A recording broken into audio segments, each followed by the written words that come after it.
Free Kick Podcast. My name is Todd, and we are with, interview number 10 from the United Soccer Coaches Convention. And I am so glad that we are finally able to get this interview underway. We had it scheduled for the actual convention, and we weren't able to get it through, but luckily the guests reached out, and we're able to do this on Zoom and everything, and this is going to be a fantastic interview in my opinion. Well, joining the podcast now is the former head coach of the Binghamton men's soccer team, achieving a record of 259 wins, 125 losses, 43 draws, including 8 NCAA tournament appearances, a member of the United Soccer Coaches Hall of Fame, class of 2004, and the author of his brand new book, Relentless, The Story of American Soccer and the Coaches Who Grew the Game. Tim Schum. Tim, how are you doing? I'm doing fine, Todd. I'm glad this all worked out. We had a little hiccup at the convention with, unfortunately got sick, but can't do anything about that. But I'm glad we caught up and we're on to go here. We're so glad you were making your way. I saw you at the convention on, when was it? Either Thursday or Friday. I forget when you stopped by. Maybe it was Friday. And you were making your rounds and everything. I'm so glad you stopped by the booth, and we were able to chat a little bit. And obviously, like I said, you have a brand new book coming out called Relentless, and we'll spend some time talking about that book. But I just want to get your thoughts. You were at the convention for a few days before you got sick. How was the convention for you? Well, it's I liken it to being kind of a fraternity sorority party, because so many of us, and of course I detail this in the book, but so many of us are friends from way back, and of course over the years you make new acquaintances. You all have the great game of soccer between you. That is, we all share that linkage. So it's just, as I say, kind of a catch up every year. And unfortunately, this was the first year in 3 that I was able to make it. We played it kind of safe with COVID, and so we did not make the Los Angeles or Kansas City meeting. So. In some cases, we haven't seen some of our friends for 3 years. It's a long time, and this was a first for me at the convention. I was so thankful that the organization invited me out to Podcast Row, and I said this on so many podcasts already, and I've said it to people in person, like, I was mind blown with the amount of people that were there. I mean, whether it be professional coaches, whether it be people that we see on the TV, or whether it be people that are coaching, local soccer teams and everything. I mean, it is, like you said, one big fraternity. Everybody's there for the same thing. It's the love of the beautiful game. And I was so glad that I was able to see old friends, make new friends, including yourself. And like I said, I mean, so thankful that you stopped by the booth. And this book, again, I know I'm teasing it for the listeners, but you sent me a copy, a PDF file, and I got to read some of it. And this book, this book's fantastic. But like I do with any brand new guest that joins the podcast, I always like to ask them, how'd you get into soccer? I played soccer growing up. I grew up in a small town outside Rochester, New York, and such a small school that we did not play football, and soccer was our fall sport. So my father was actually my coach, and he had played at Ithaca College, where he attended in the 1930s, and actually played for an individual by the name of Doe Yavitz. And Doe was one of the actual founders, one of the founding members of the Coaches Association. And so my father had a background, albeit it was more cursory than anything. Physical educators generally were introduced to a number of sports. And in his case, he played played soccer at Ithaca College, and actually started. He moved to Spencerport, New York, my hometown. He moved there in 1933. It seems like a long time ago, and it is. But he's actually credited with other like individuals with starting the sport in Monroe County. Monroe County is the county that encircles Rochester, and a number of the schools were small schools and did not have football. So he and a few others are credited with in starting the game in the school. So I would when he came back from serving in World War II, I would have been I was 8 years old, and my first acquaintance with the game was I used to ride the bus as the team went to other schools to play, and of course I attended all the home games. Now you have to remember that there weren't a lot of people that refereed the sport, so usually one referee, and the home team and the visitors generally tried to supply a lines person. So I would be given a towel, and I don't remember actually if it was a spare ball or if I was just given a towel. And I would run up and down the touch line, and when the ball went out, I would signal with a towel where the ball was out, and leave my towel where the whoever was due to throw the ball in would stand to restart the game. You know, if the ball bounced away, obviously I chased after it and grabbed it. I think I was given a spare ball. In other words, it might have been three balls at one time. So from there, of course, you would watch, copy, mirror what you saw players doing. Now, the game was really quite rudimentary, I'll have to say that, in its play. I remember spectators, if there were spectators there, they would kind of ooh and ah as somebody belted the ball 50 yards down the field with no idea that it was going to maybe connect with with another teammate or not. So it was kind of a slugfest in terms of the ball just kind of bouncing around arbitrarily, and that's my recall of the game. So I grew up, and eventually, of course, by junior high, I believe we would play a game or two. But by the time I was a freshman in high school, I made the varsity team, and we played in the county championship and won. So I thought, oh boy, this is great. We're going to be terrific for the next 3 years. But we never did win another title.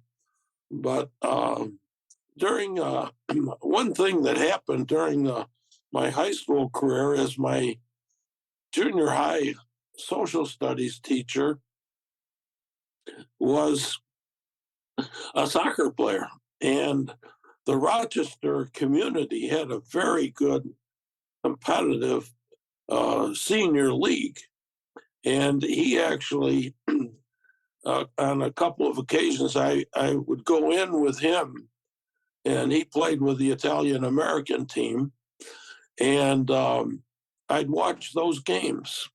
And they had a little, what they call a sportsman's club, where they would play a couple of Sunday games every weekend. And there was a clubhouse, and the players, after they would finish, I think they dressed, or maybe they were in their uniform, but they would go in and it had a bar and it had food service, and they would both teams would kind of catch up after the game, and but they were good players, so I was exposed to, pretty good technique, excellent technique actually. Many of them were foreign born, came to Rochester to play in the league, and there were teams representing the Italians, the Ukrainians, the Irish team, the Scotch team,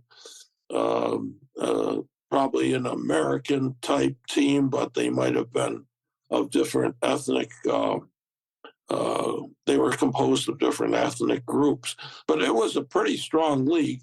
There were teams in Buffalo, and there were teams in Syracuse, and so it was probably 8, 10, 12 teams in the league itself. So that was my introduction to the game. I should say, Todd, that Rochester, the Italian Americans, and I should have looked this up before the telecast, or podcast, but both the Italian Americans and the Ukrainian Americans were very competitive teams, such that the Italians won, I think, the Amateur Cup, the U.S. Soccer Amateur Cup, and I believe the Ukrainians were runners-up one year to the Kutas team out of St. Louis. So that gives you some idea that these were not poor teams. These were good teams that could play good soccer. Just looking at some more of your bio, I believe you went and graduated at the University of Rochester, and I believe you were a part of the only undefeated soccer team in the university's history. Is that correct? That's correct. Now, as a freshman at Rochester, we had a freshman team. We weren't eligible, and I think it was a good thing, honestly, but we weren't eligible to play varsity. But when those of us that were freshmen joined those upperclassmen in 1957, we had a pretty strong team. We finished unbeaten. And I found out later, we went into the last game of the season unbeaten. Wow. And in that game, played at Hobart College, about an hour's drive from Rochester. I broke my leg. So I didn't see the finish of the game. But I learned just a year or so ago, a teammate that I stay in touch with said, "Yeah, Tim," he said, "your teammate Bill Yance missed the penalty shot that would have given us an unbeaten season. As it was, we ended up a tie game." Well, I never knew that. And Bill Yance, to my memory, never missed a penalty kick the rest of his career at Rochester. So that was a bit of news. Unfortunately, I'm on my way to the hospital with a broken leg. Yeah, what a story. Oh my goodness. So, Yeah. So you can even finish out the game and everything. You're on your way to the hospital, not aware of what's happening, and you're like, all right, we got this one in the bag, and here you go. Like you said, you find out a year ago that a penalty kick was missed by your teammate. Yeah, it was something I never had been apprised of for, I don't know, whatever reason. Yeah, but we had some good teams at Rochester, and we only lost my sophomore or junior year. We lost one game, and our senior year we lost 2 games. And I discovered also that we were pretty competitive, in the sense that my senior year we lost. This is unbelievable, I guess, in a sense, but we lost to Colgate one of our games 5-4. Wow. I have trouble recreating that game, but what's important historically was 1959 introduced the first NCAA tournament, soccer tournament. Wow. That year. And I discovered in my research actually that Colgate was selected to play in the first round of that tournament, and they entertained the Bridgeport team. University of Bridgeport played at Colgate and won by 2-1. And the fellow that scored the winning goal for Bridgeport was a fellow by the name of Bob DeCranian. And Bob went on to a great coaching career subsequently at Southern Connecticut College. And so as I discovered that, I said to myself, "My goodness, maybe if we had beaten Colgate, because there were no divisions of teams that were selected at that time. If you were there wasn't a Division 1, 2, or 3. It was kind of open competition, Todd, as I recreate. I said, my goodness, if we'd beaten Colgate, we might have gone to the first NCAA tournament. So I thought, well, we were a competitive team. As a sophomore and junior, we had an All-America player, Ted Zorno. And as a senior, my fellow midfielder, Bill Yantz, was also accorded All-America honors. So, and it was a good experience. Yeah, absolutely. And obviously, this is a soccer podcast, but I also found it interesting too because when you went to University of Rochester, I mean, you lettered in soccer, basketball, and baseball, and I noticed apparently you hit 4 home runs in one game against Hamilton. 4 home runs, like that is unheard of.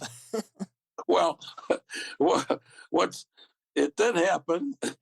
I won't say it didn't happen. It did, and when people remark about that, I say, well, I think I can put an asterisk next to those 4 home runs and say, I know people have superseded that number of home runs, but I doubt that anybody had to run every one of them out. Yeah. There were no fences at at Hamilton College. It took place on the road, and I had to run every one of them out. So I always say I've met Hamilton's a pretty good academic institution, as is Rochester, if I do say so. But I always say, if I were the Hamilton coach, I would have never allowed me to hit a 4th home run. No. I would outfielders playing so deep that it would have been an impossibility. But so I say, well, you couldn't have been too tactically correct about how he played baseball, but it happened. Yeah, it did happen. Man, I'm so glad I asked about that story. That's that's great. And I didn't even think about not having any fences. So I mean, it's so rare, and when you see it happen in today's game inside the park and runs, and I guess that's essentially what happened back in the day for you, since you had to run all the bases. But Yeah, right. Yeah. but you mentioned the New York Ukrainians, and I'm so glad that you did because with you growing up in New York, you had a lot of talented players and coaches alike throughout the state, and you mentioned some already. But one name I want to bring up is Gordon Bradley, who was the former coach of the New York Ukrainians. He also coached the New York Cosmos and the Washington Dips. And the whole reason I bring up Gordon is because I have a family friend who used to play for the Washington Diplomats. So did you ever have any interactions with Gordon Bradley? I did. I did. In 1974, the president of the Coaches Association was a fellow by the name of Mel Lorbach. Now, Mel coached in Philadelphia area at Westchester State. And in fact, I believe it was 61, Westchester won the NCAA division tournament title. And Mel was the coach of that team. Well, 74, Mel was our president of the Coaches Association. I got to know him a bit. And he had an idea of staging regional conventions. In other words, Mel felt not everybody can make it to, in that time, we were basically New York City bound. We held our conventions in New York. He felt that the association could make it a little more inexpensive and could get many of the things done at the convention on a regional basis. So I took the bait and I arranged for a weekend convention. We called it a mini convention at Binghamton University. And I was able to arrange for Gordon Bradley to appear, as well as Walt Chyzowych, who, of course, is a legend in Philadelphia soccer circles, and at that time was U.S. Coach, educational coach, and along with Joe Machnick, who was our goalkeeper guru. And I had another fellow by the name of Graham Ramsey that appeared at this mini convention. And so it was, I filled in and did a couple of clinics myself, but it was a great experience. And yes, I did know Gordon Bradley. And of course, that was 74. I believe in 70, it was 75 that, of course, the Cosmos signed Pele. And Gordon was his first coach with the Cosmos. Of course, for the next couple of years, the Meadowlands was opened. The first game Pele played was at Randall's Island, which was kind of a decrepit, if it might be the best word, facility in New York City. But in 70, I think it was 76, 77, of course, the Meadowlands was open, and the rest is history. Yes, Gordon Bradley later coached at George Mason University in Washington D.C. But a very nice guy, a real gentleman. Knew the game, was a very good teacher of the game, and so it was a nice experience to have met him and learned from him. Yeah, absolutely. And now, I'm sure throughout your career, I mean, you've had the opportunity to meet tons of great coaches, great pioneers, and that's what this book's about. Relentless It is about just the pioneers of the game here in America. And so, why the title Relentless? How did that come about? Well, that's an interesting question, and of course, whenever you write a book, the choice of title is very important. But relentless to me describes the never give up battle, the dedication of coaches, their loyalty to the game, their it was ongoing and never. I don't think there was never a let up. I don't think necessarily coaches did did what they did because of any, I don't know, self interest. It was whatever they did. They felt the game deserved to be uh, better run, to be better served, to be better marketed, I guess, in today's language.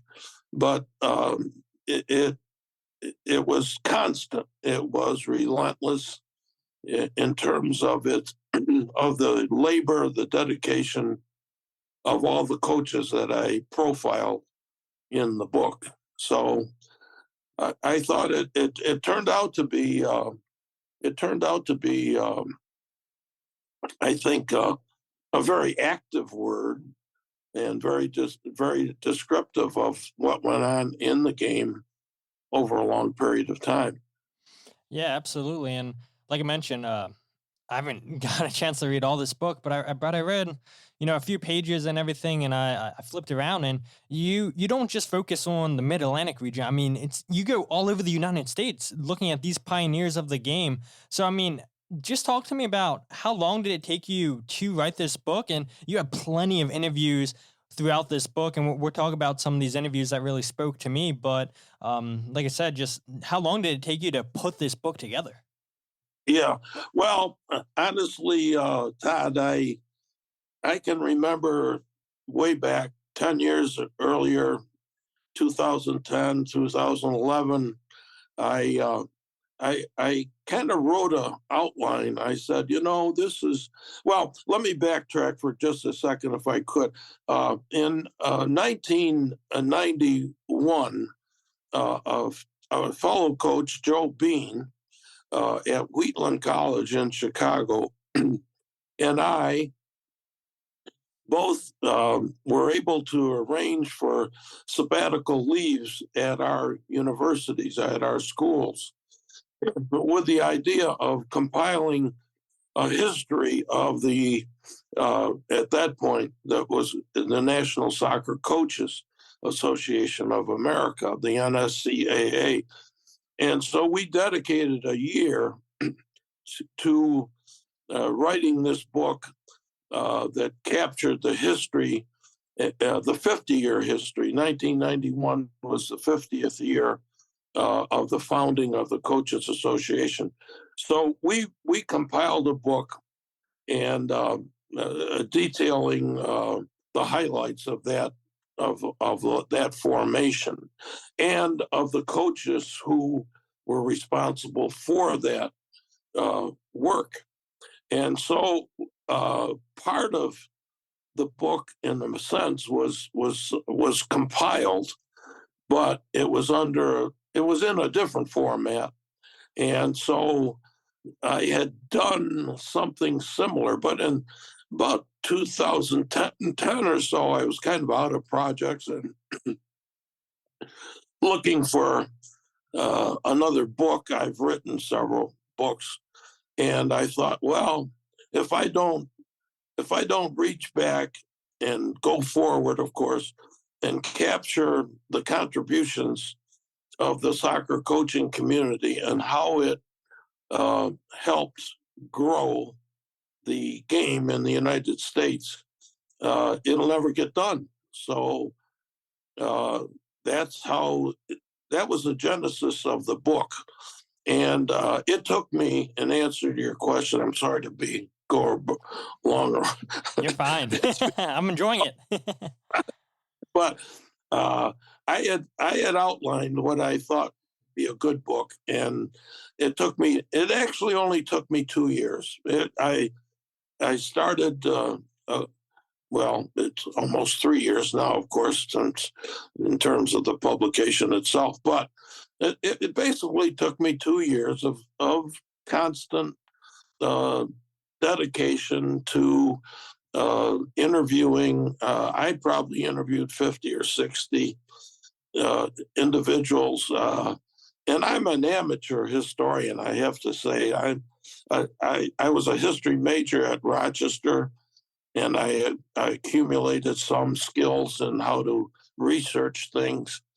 But I'm an amateur historian, so I might call you, Todd, and say, okay, let's talk. How'd you get started in soccer? Who were some of the key people that helped you become a soccer coach? What was your playing career, et cetera, et cetera? And so I would write down or try to capture best I could, not the key points from different coaches, and then immediately I would sit down and write their story as I heard it. And of course, the other thing, Todd, I had a long 22-year career as editor of Soccer Journal, the magazine for that serves as Soccer Coaches Association, has served it for a number of years. And so I knew I had personal relationships with most of the people that I called up or phoned or interacted with, and I knew some parts of their careers. And so when I called them, I had an ongoing relationship with most everyone. I can't say there are a couple that I knew, but I hadn't developed any friendship with. So it was somewhat easier than what other persons might have had to go through in terms of compilation of the book. But that's how it worked out. And so I generally what I would do, Todd, just for accuracy's sake, I would share my what I compiled as a story.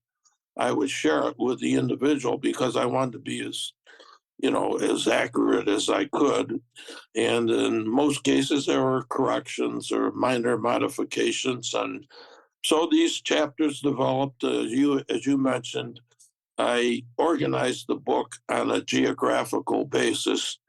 And some people think, well, you spend an awful lot of time in the eastern part of the United States. Well, in point of fact, that's where most of the soccer history resides. Now, of course, the game is more widely played. It's played throughout the United States today. But yeah, I knew of coaches in each one of the regions of the country. And that's how the book is organized. The initial part of it, of course, is a kind of a historical perspective of the game as it developed in the early 1900s, came through the 20s and 30s, and emerged after World War II. And then from there, I kind of treat the book is organized on a regional basis and features coaches that had a hand in development of the game in those particular parts of the country. Yeah, you're absolutely right. And the one thing that there's a lot of things that stand out to me. And again, for listeners, yourself included, I've not read this whole book, but there has been bits and parts of the book that I have read. And just for people in Philadelphia, and spoiler alert, maybe for you or maybe people listening to the podcast for the first time, I'm not based in Pennsylvania. I live in Maryland, born and raised in there. And we'll talk about some Maryland coaches here in a bit, and especially one in particular that you wrote a nice bit of information about in your book. But for people in Pennsylvania, you talk about PA legends like the Millers. You talk about Robbie Robinson, somebody you call the master organizer. You have so much history in here for Pennsylvania. What stood out to you when you did your research, just looking at the people that were pioneers to getting the sport started here in Pennsylvania? Well, first off, Todd, the U.S. Soccer, for a time it was called the U.S. Soccer Federation. It had its birth largely due to the coach at the University of Pennsylvania, Mr. Stewart. And the U.S. Soccer Federation was formed in 1913, or it was granted the right to orchestrate soccer in the United States. But Douglas Stewart, he was the coach at the University of Pennsylvania, and between individuals in New York, followed by Dr. Manning in New York City, actually cooperated and developed the document that FIFA was passed on to FIFA, and they subsequently gave the right to organize soccer to the U.S. Soccer Federation. But Douglas Stewart was kind of he did everything that someone could do to promote the game, and particularly at the University of Pennsylvania, he coached the team well into Actually, he coached the team into the 1940s, but he was a colorful character, and but he also you have to understand soccer needed not only good teachers, but they needed referees, Yeah. and he helped form referee associations in and around Philadelphia.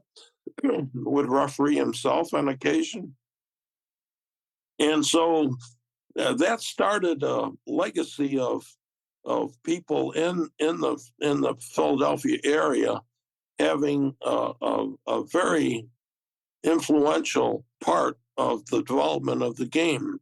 Earl Waters in the 20s formed the first team at Westchester State, and he was long lived too in terms of his career. He didn't retire until the late 50s at Westchester, and you had other people like Pete Leaness, Leaness. Pete Leaness was a longtime coach at Temple. He started and he ended up coaching Walt Chyzowych. Actually, Walt and his brother both played for Temple, and Leaness was their coach, and of course you had Walter Barr, who grew up in Philadelphia. And there's a lengthy story about Walter and his playing career, but he played also at Temple and played for Pete Leaness. We just honored a couple of weeks ago, we honored Dr. Tom Fleck. Now, Tom played at Westchester and he played for Earl Waters. Earl Waters was known as Muddy Waters. Yeah, a colorful guy. Tom Fleck played for Muddy Waters at Westchester. And another name that people will remember is Jerry Yeagley. Jerry he's captured the most NCAA titles later as coach at Indiana.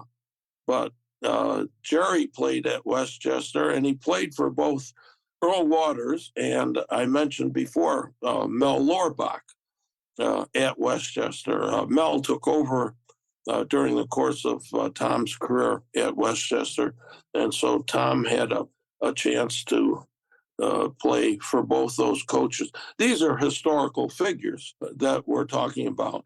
Another Philadelphia legend was the coach at Drexel, Don Yonker.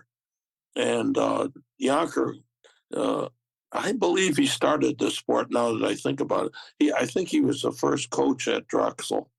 But Don was a very good coach, very good teacher of the game, and is credited with actually establishing the first summer soccer camp in the 1950s.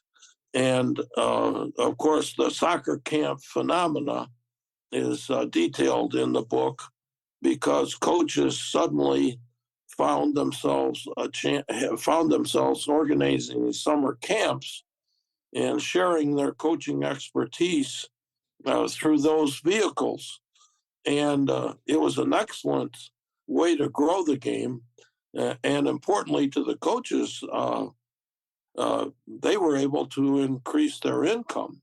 Some of them were part-time coaches.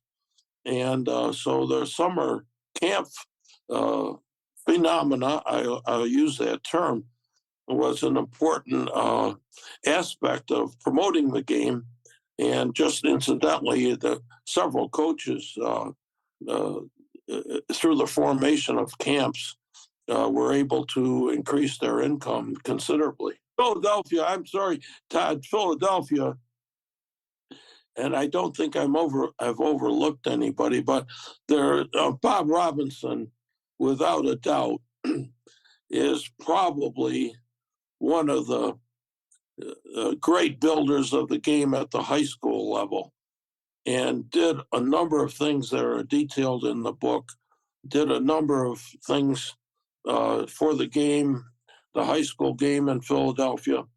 And just coincidentally, it was Mel Lorbach that talked Bob Robinson into coming aboard the Coaches Association, principally as treasurer, keeping the books, accepting memberships, et cetera, et cetera.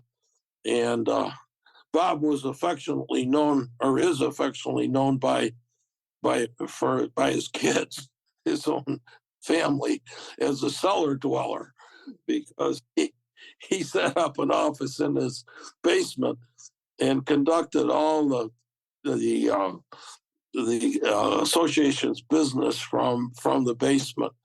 And later, Robbie became president of our association, and our high school achievement award is known as the Robert W. Robinson Award for significant service to the game at the high school level.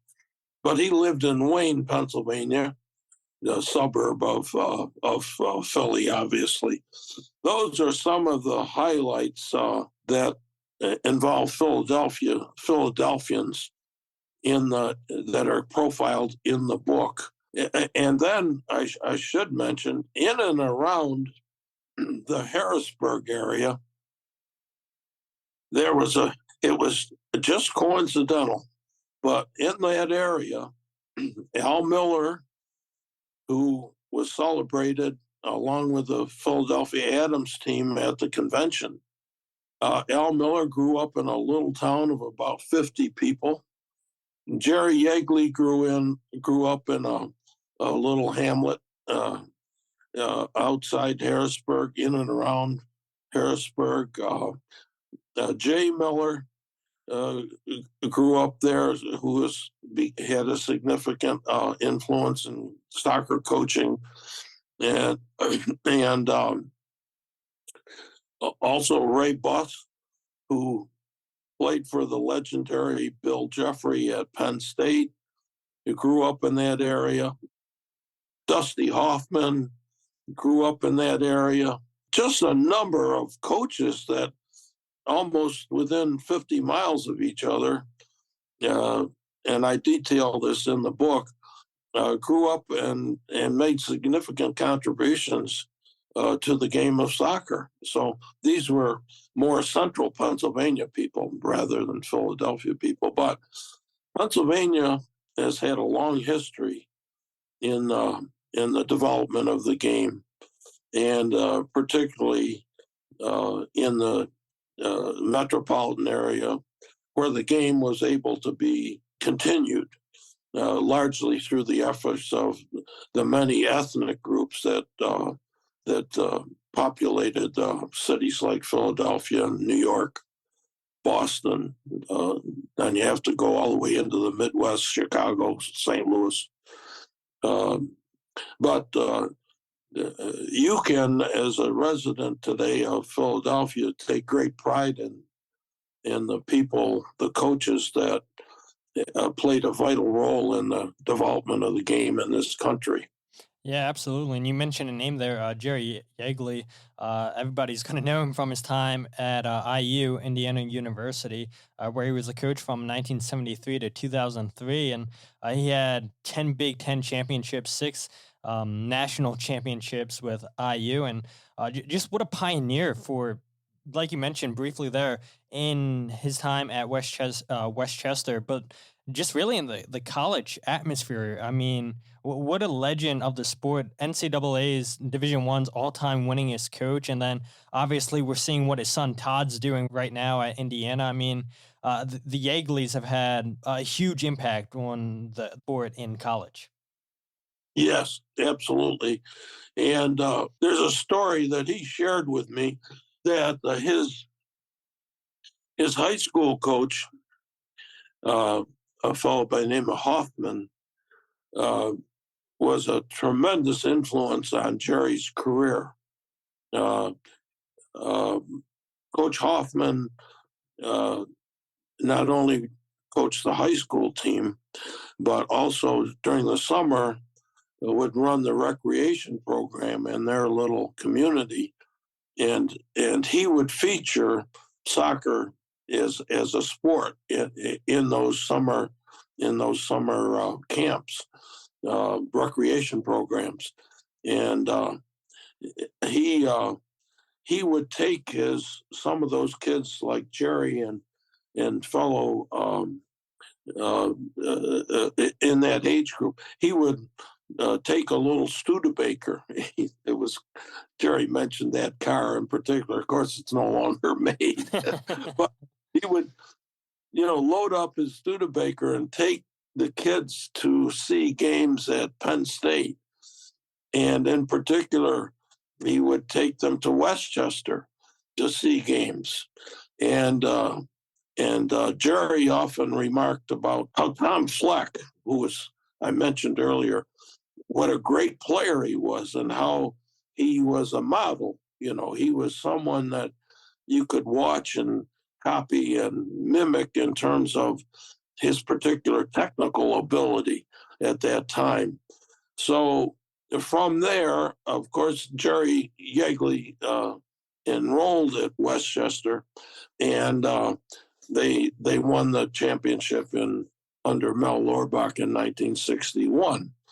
And on that team was a fellow by the name of Bill Killen, who was an All-America player and who just recently passed away. And Bill subsequently coached at a number of schools, including Yale and a time at NYU in New York City, and became a member of Walt Chyzowicz's team, coaching school, U.S. soccer coaching school. So that Westchester in itself produced a couple of notable coaches of the game. And Yeagley, of course, has had a fantastic career at Indiana. But Jerry shared a story about Chyzowicz the other day. He called me, Coach Yeagley did, and we talked, and he has a reservoir of great stories, one of which was new to me. But one of the issues in the 60s, 1960s, late 50s, was the fact that sometimes college players, were members of ethnic teams. Like, for example, Walt Chyzowicz was known to have played with the Philadelphia Ukrainian team, and their seasons were parallel. That is, the colleges were playing during the week and generally Saturdays. And of course, the ethnic leagues or semi-professional leagues were playing on Sunday. So Walt was a member of the Ukrainians, and it's known that he was playing under an alias on Sunday and would grab off a few dollars, maybe $25 or so, to play every time, show up and play for the Ukrainian team. Well, that ran counter to NCAA regulations. And Jerry told me a story that I didn't really know. But when Westchester and Temple played a first round game at Westchester, I believe it was the 61 team, Chyzowicz was declared ineligible to play.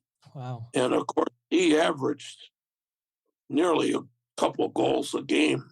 And so it was a vital force for Temple, and was a big time loss when they went to play at Westchester. So that's one of those unknown stories that I failed to identify. But Jerry told me that story just a couple of days ago, and but that's the way it was. Guys loved to play, and they wanted to play, and you can't blame them for wanting to earn a couple of bucks because these were tough times for uh, uh, people that grew up in the Ukraine, emigrated to this country, et cetera, et cetera. So, but that was it. That was how it was in the 60s in Philadelphia. Absolutely. Now, before I let you go here, Tim, two coaches for me that stick out with being a Maryland resident is head coach at UMBC, Pete Caringi, a pioneer for the sport. Takes a lot of inner city kids in Baltimore, takes a lot of the kids that don't wind up at University of Maryland. And speaking of University of Maryland, you have a little section in your book of Coach Sasho Sarowski, who's just a legend of the sport. I love Sacho so much. I mean, he's meant so much to the university. He's completely turned around that program, and to see him fighting for the soccer season in college soccer to be played in the fall and then the springtime. I mean, he's such a visionary for the sport, and I was so happy to see you give him credit in this book. Yes. Well, let's stay with Pete for a bit. One of the things, and I was not unique, let me state that, but I tried to get involved in my community and offering the startup of the organization of youth soccer in the Binghamton area, and uh, conducted coaching courses for parent coaches, people that didn't really grow up in the game, but they wanted to help their son or daughter get involved in the sport. So many of them were asked to contribute by coaching a sport that they knew very little about. So all of us, I'm certain, in our various communities offered coaching courses, refereeing courses. We tried to organize leagues and so on. And during the course of that process, I became involved in U.S. Youth soccer. And in 1979, 1980, and 1981, we hosted on our campus and in our community the Region 1 uh, uh, youth soccer tournament championships. Now, these were club teams that had won their titles and now came to Binghamton to face off against other Region 1 teams. And amongst the teams that played here were the teams from Baltimore. And so Pete Caringi brought, I've lost exactly, but I think he was the coach. I think he was a youth coach at that time. And he brought the Baltimore teams up here to play. And so I've known Pete since the late 70s. And just last fall, when UMBC plays, they play in the same league as Binghamton. We're in soccer in the America East Soccer Conference. And when Pete came up here, I, of course, went over and said hello. And I said, Pete, you first set your foot on these fields way back in the late 70s. He said, boy, it seems like a years and years ago.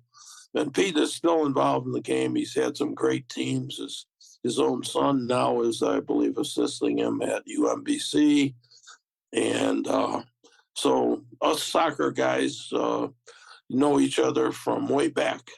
And in terms of Sasho, absolutely. I tried to, in the book, come forward all the way to what I call a modern era of soccer coaching. And he has desperately tried to convince the NCAA to, at least at the Division I level, take a two seasonal approach to the game because it is far too compacted to be an effective incubator of great players. Although, if you look at the history of the U.S. men's team, an awful lot of players got their start or even completed their college education that included playing for their university team. But Pete has been dogged, and now it's kind of been tabled. I hope it comes off the table and that Division One men's soccer will become will adopt a two-seasonal approach. But allied to the story of Sasho is the fact that so many of the soccer coaches that have emerged were mentored by other coaches. In other words, it's been a fraternity, as we talked about at the very onset of this of our conversation. The soccer coaching community is all linked together. Sasho grew up and was in the Milwaukee area, and his mentor was Bob Gansler. And Bob Gansler, of course, coached our U.S. men's team when we qualified for the 1990 World Cup, our men's team. And so that's that. If the book, if nothing else, I knew of all of these linkages between coaches. Nobody just kind of emerged out of thin air. There was mentorships that developed all over the country. And what we have now is probably almost a third generation of coaches, but we can trace their beginnings back a generation or two. And it's a great story. It's a great story of mentorship and what it means and how it's impacted the growth of the game in this country. And we've all held together. We've all worked together. And I think the book, Relentless, offers a really good opportunity for people that want to learn about the progress of the game and how the coaching community worked together for a long number of years to develop the game. I couldn't have said it any better. And again, I mean, if people are listening to this conversation, if they're debating whether or not they want to get the book because I can't wait to sit down and read this book and just I'm sitting here listening to you talk like like I'm a listener too. I know I'm asking you questions and everything, but it's like I've thoroughly enjoyed this conversation. Like, oh man, I'm listening to my own podcast and everything. And so if I can learn half the knowledge that you have, I feel like my life's complete. I mean, you're a walking encyclopedia, and it is highlighted throughout this book. And like you mentioned, I mean, just all the connections and everything, and it all just comes back to square one. And you do a fantastic job just pinpointing that in your book, Relentless. And I believe you can get the book wherever you get books, right? It's distributed, Todd, at Barnes and Noble. If they don't have it, they can order it for anybody that's interested, and also via Amazon, Barnes and Noble carry it. And if people are interested in ordering it through the publisher, there's a number of 317-352 8200, 317-352-8200. You call that number, they'll send you out the book. And I'm hopeful that some of the soccer enthusiasts in the Philadelphia area will maybe order it, if only to learn about the vital role, the historic role that Philadelphia coaches played in the growth of the game in this country. So it's a slog because it's 400 and some odd pages, 428 pages, but it covers a lot of history, and I hope the passion and with which I hold the book together comes through to the reader. and it will make some kind of, in retrospect, maybe years down the road, it will have provided a vital historical perspective to those that are interested in the game. Yeah, absolutely. And I'll leave a link in the show description. I'll be sure to put it on social media for everybody that's interested in getting this book. And again, get this book. You need this book if you're a soccer fan. There's so much history, and I'm just amazed by what I've read so far in the book. Listening to you talk about this book, and I'm gonna be blown away once I finish this book with the knowledge that you share in this book, and even the knowledge that you've just shared on this podcast. I mean, I'm blown away with everything, and I feel like we could sit here just talking about all these different connections in the United States, but don't want to keep people around too long and everything. So I guess maybe that incentivizes people to come back and have a part two of this conversation, Tim. I don't know, but you've been a joy to have onto the show. And again, I'm so grateful that you walked up to the booth and said, "Hey, can I come onto the podcast and talk about my book, Relentless?" So I thank you so much for that, Tim. Well, Todd, thank you for the time. It flies by when you're talking about something that you really do have a vested interest in. But at another point, there are a lot of other stories that we could talk about in in different places throughout the country. So if you run out of persons to interview, you have my phone number. I do. So I definitely appreciate that. I appreciate your time and effort to help promote Relentless.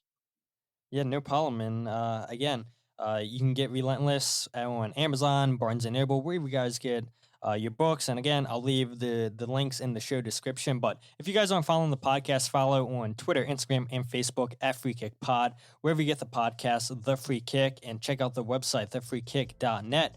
And we'll have one more interview coming up here from the United Soccer Coaches Convention. And then we'll be on to the 2023 Philadelphia Union season. And I believe that we're going to be in for a terrific season this year for the Union in MLS, Champions League, our brand new Leagues Cup. But until then, my name is Todd, and this is the Free Kick Podcast.